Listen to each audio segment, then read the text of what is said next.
प्रिय भाई और बहनों, आज का शुभ संदेश के लिए आप सभी को हम स्वागत करते हैं।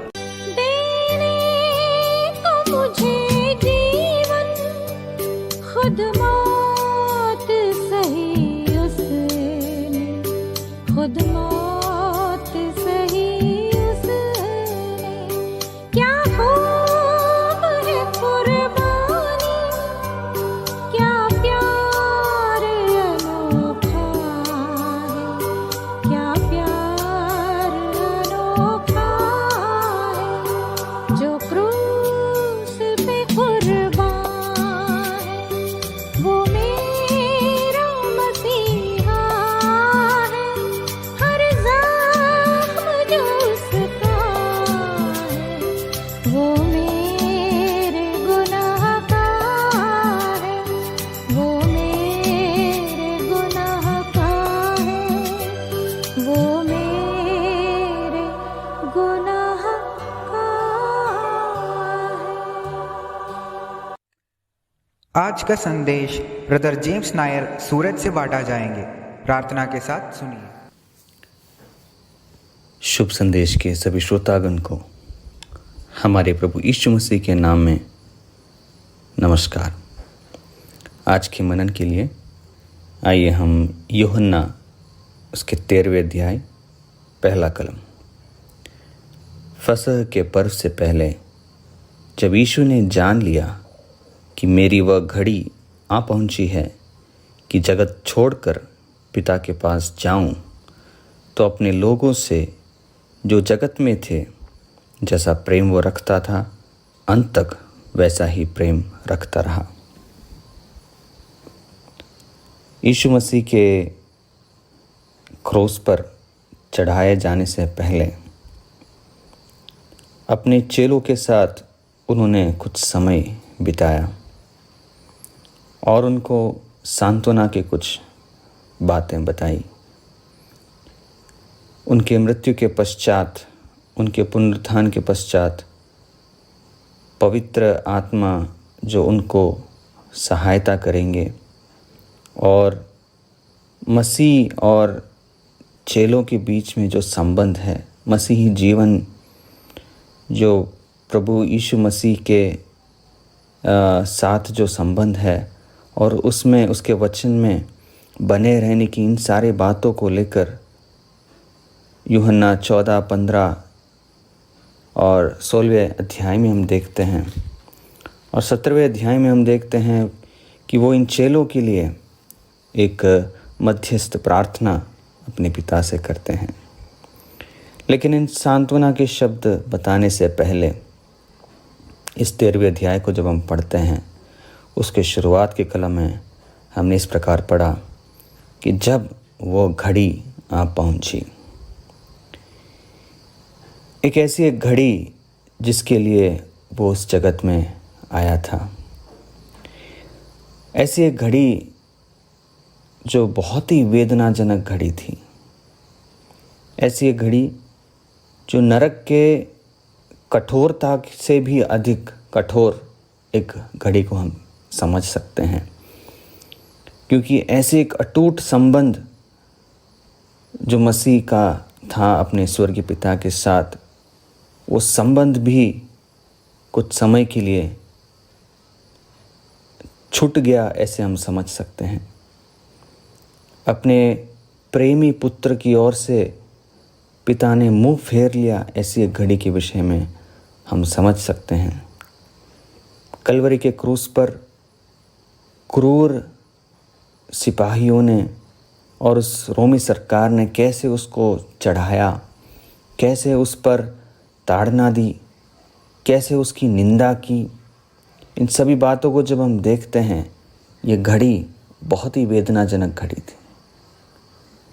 लेकिन परमेश्वर के पुत्र प्रभु यीशु मसीह परमेश्वर होने के नाते, परमेश्वर स्वयं होने की वजह से वो इन सारी बातों को जानते थे और उसी बात को लिखा है कि इन सारी बातों को जानकर कि उसकी घड़ी आ पहुंची है कि वो इस जगत को छोड़कर पिता के पास जाना है उसने क्या किया उस बात को हम देखते हैं। उसने क्या किया इससे हम पढ़ते हैं, अपने लोगों से जो जगत में थे जैसा प्रेम वो रखता था, अंत तक वैसा ही प्रेम रखता रहा।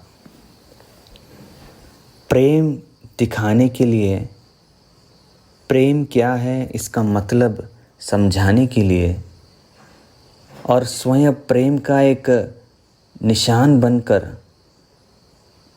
इस धरती पर आए हुए यीशु मसीह के बारे में हम देखते हैं। एक निश्चल प्रेम, अवर्णनीय प्रेम, कभी घटता नहीं वैसा एक प्रेम यहाँ पर हम देख सकते हैं। बाइबल का बहुत ही मुख्य कलम जो हम समझते हैं यूहन्ना 3:16, उसमें इस प्रकार लिखते हैं, परमेश्वर ने जगत से ऐसा प्रेम रखा कि अपना इकलौता पुत्र दे दिया।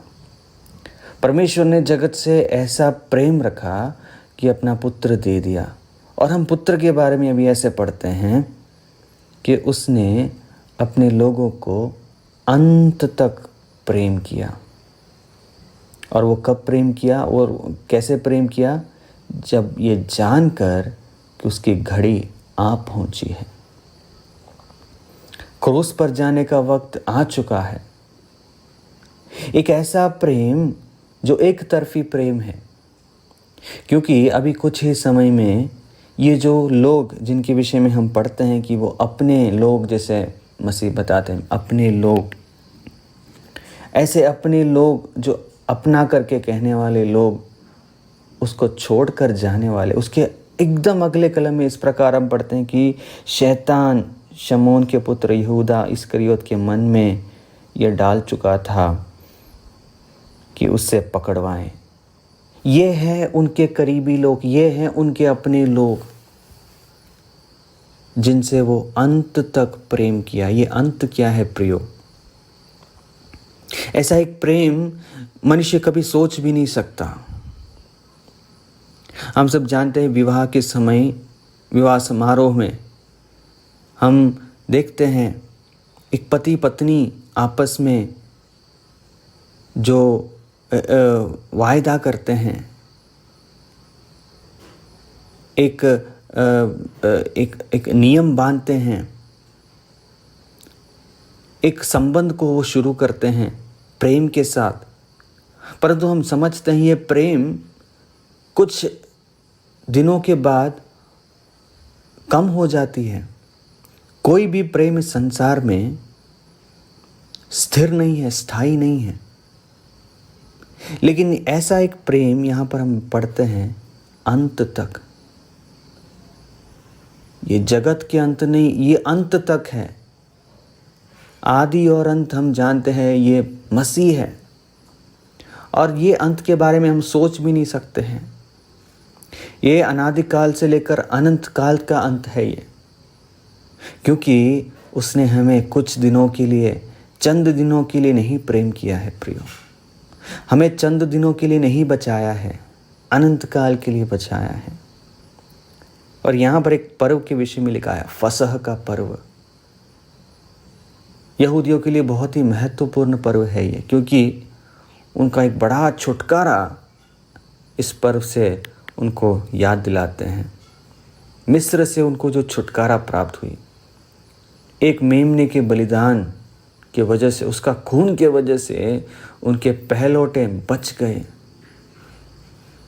और उनके पहलौठे बच जाने के वजह से, अर्थात मिस्र के पहलौठे को नाश होने के वजह से इनको छुटकारा प्राप्त हुआ, या इनका पहलौठे बच गए, ये बच गए। और ये इस वजह से हुआ क्योंकि वहाँ पर एक बलिदान हुआ, और वो कुछ नहीं परंतु मसीह के बलिदान का एक चिन्ह था। वो मसीह स्वयं बलिदान होने वाले थे, और ये सब जानकर कि अपने लोगों को बचाने के लिए, अपने ही लोगों को बचाने के लिए अंत तक उनसे प्रेम किया।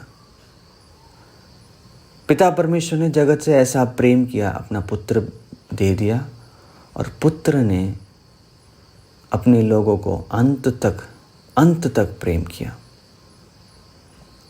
हमें कुछ दिन के लिए नहीं बचाया, अनंत काल के लिए बचाया है। अनंत काल की छुटकारा हमें उसने दी है। प्रियो, ऐसा एक प्रेम जो हम कभी समझ नहीं सकते हैं। और उतना ही नहीं, हम पढ़ते हैं तीसरे कलम में, ये जानकर कि पिता ने सब कुछ मेरे हाथ में कर दिया है और परमेश्वर के पास से आया हूँ और परमेश्वर के पास जाता हूँ, भोजन पर से उठकर अपने ऊपरी कपड़े उतार दिए और अंगोछा लेकर अपनी कमर बांधी। ऐसा कौन करता है प्रियो? यहाँ पर ऐसे पढ़ते, परमेश्वर ने उसको सब कुछ दे दिया, सारा अधिकार दे दिया। ये जानकर, अधिकार पाकर, साधारण तौर पर कोई अधिकार पाता है तो वो अधिकार को दिखाने की कोशिश करता है, लेकिन यहाँ पर हम पढ़ते हैं इसे सब जानकर कि ये सब कुछ उसके हाथ में सौंप दिया गया है, उसने अपने कपड़े उतारे, अंगोछा बांधकर इन नाचीजों के पैर को धो रहे हैं, इन शिष्यों के पैर को धो रहे हैं। ऐसे शिष्य जो उसको नकारने वाले हैं, जो उसको इनकार करने वाले हैं, जो उसको दिखाने वाले हैं, पकड़वाने वाले हैं, जो उसको छोड़कर जाने वाले हैं। क्यों इतना प्रेम किया प्रियो? हम धन्यवाद दें हमारे महान परमेश्वर को कि उसने हमें इतना प्रेम किया, इतना प्रेम किया, अंत तक प्रेम किया, अपना जान भी कुर्बान कर दिया। हम उसको कितना प्रेम करते हैं, हम उसके प्रेम को कितना समझते हैं। हम परमेश्वर से ये प्रार्थना करें कि जो प्रेम उसने हमें दिखाया है वो प्रेम को हम समझ पाएँ और दूसरों को भी वैसा प्रेम हम कर पाएँ। उसके नाम की महिमा हो।